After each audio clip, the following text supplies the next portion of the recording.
বেচার টাকা নাই, গরু বেচার টাকা নাই, জমি বেচার টাকা নাই। আর আমরা যেহেতু গরিব মানুষ, আল্লাহর প্রতি বিশ্বাস রাখবেন, রাখার পরে আল্লাহকে শুধু বলবেন যে আল্লাহ জানা অজানা সমস্ত গুনাহ খাতা মাফ করে আমার শরীর স্বাস্থ্য ভালো করে দেন, ভালো করার মালিক আমার আল্লাহ। ওষুধটা উপকার হবে।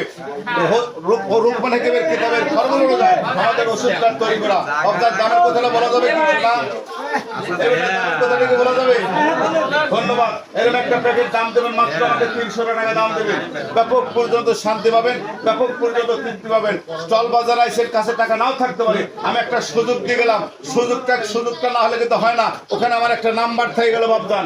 কেউ কেউ করছে থাকুক, আর কেউ কেউ করছে তাড়াতাড়ি বকনা সেটা বানাবা। এক একজনের মনের প্রতি এক এক রকম বাবদান। আমি তো জোর করে একটা কিছু করতেছি, আসলে জোর করে করলে কিন্তু প্রেমটা জমে না। কথাটা খেয়াল রাখবেন। দাম আমার 300 টাকা।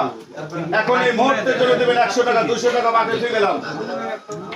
আসলে একটা ভদ্রলোক খাবেন, গ্যাস, আম, ব্যথা, অ্যালার্জি, ঘুনো পেশা ভালো খাওয়ার প্রতি উৎসাহ হবে, হজম শক্তিটা ক্লিয়ার হবে।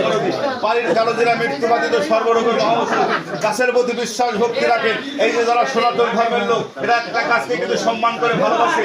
উপর থেকে একটা ডাক পড়ে, সেই ডাক আর শরীরে পড়ে না। এই বিশ্বাস কিন্তু আর আছে নাই। তুলসী গাছের একটা খাবার আছে না, এই বিশ্বাস কিন্তু ওদের আছে। তবে ধরো আমি ওইদিকে বোঝাতে চাচ্ছি না।